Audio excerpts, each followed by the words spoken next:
It's day 32 of the Outside Freak Challenge. How you doing? Good morning. Resupply was kind of hectic.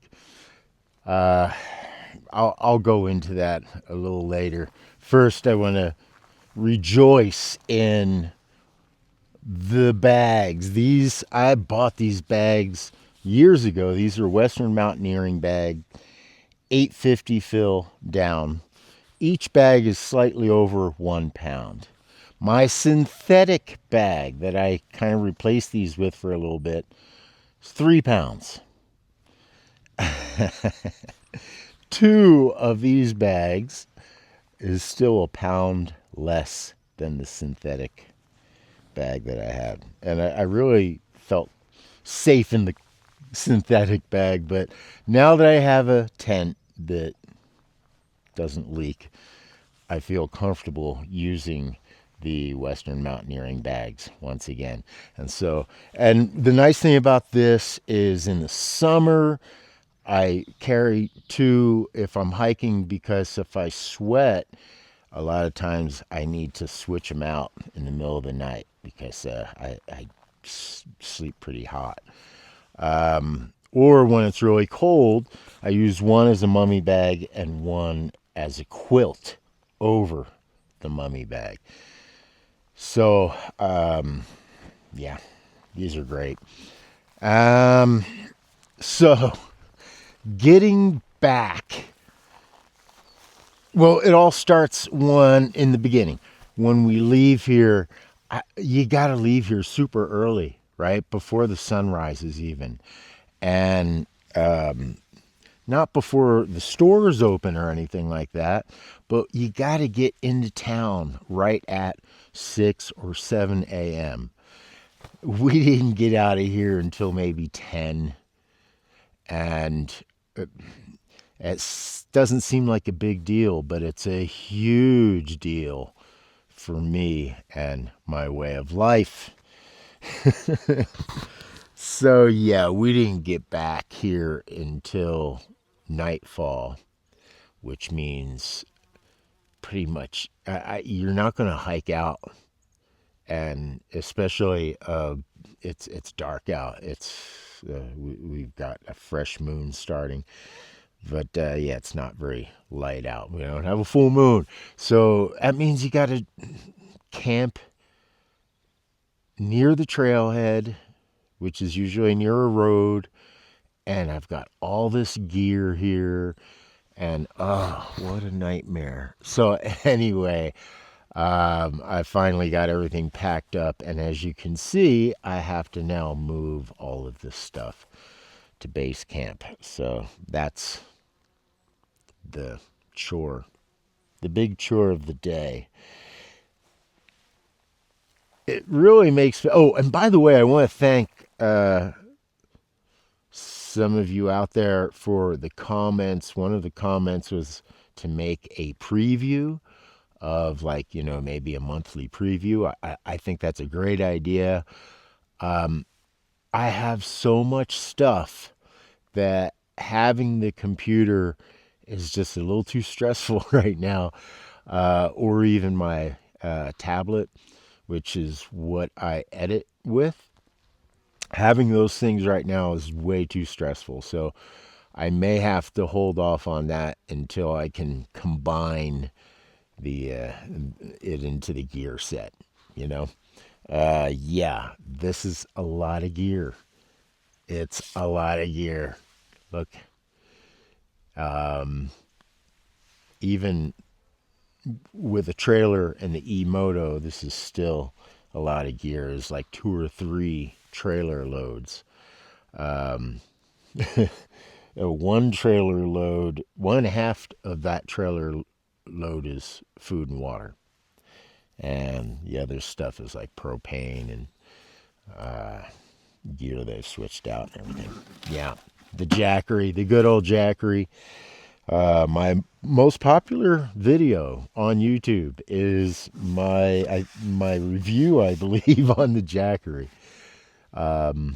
It's incredible. And you would think I would do more reviews, but this is not really a review channel. Every once in a while,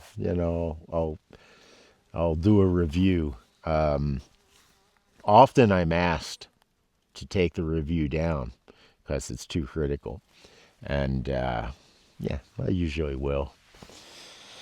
I'm not trying to do any ill harm to any of the companies out there making products. Yeah, that's the thing I wanted to close up with here. And that is, this way of life is really so. I mean, there's certainly similarities to sticks and bricks and heels and wheels, but this way of life really is different in some very critical ways. And critical is, I think, the word. Things become critical. Being able to get out of camp early enough to go into town and then get back before dark. That's a very critical thing. And not being able to do that can snowball into some, things that you don't want to happen, right? You're trying to stay stealth. You're trying to be efficient. You want to be environmentally conscious and all of that stuff. You got a lot going on. There's a lot going on in the leave no trace philosophy that I learned from its creator, Jim Ratz, at Knowles. May he rest in peace.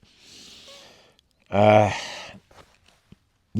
I mean, if you're just coming out here and you're raping the environment and trashing the environment, well, yeah, then it's not quite as critical, is it?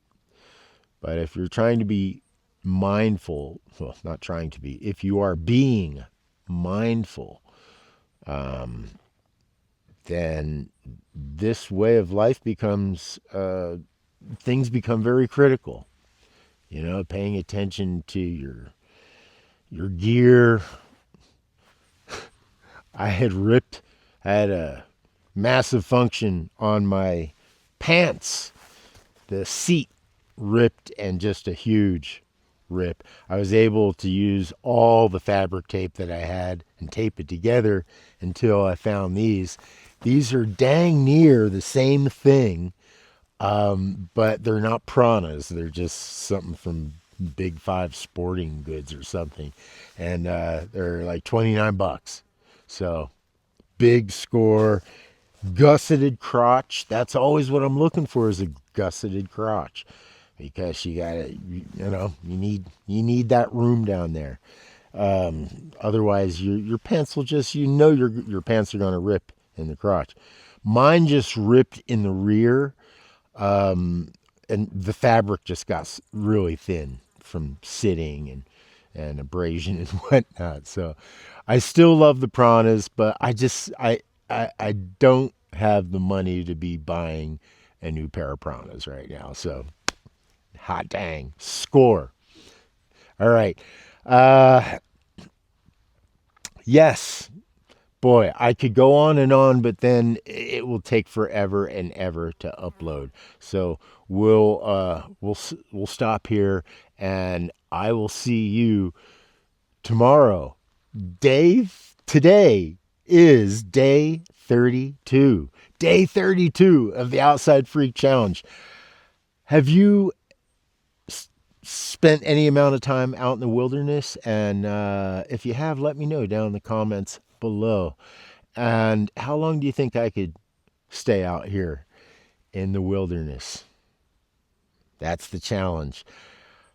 If you want members only exclusive content, you could go over to patreon.com/outsidefreak. I want to thank all of my new and old subscribers. Let me know what you want to see from this channel down in the comments below. I'll see you tomorrow.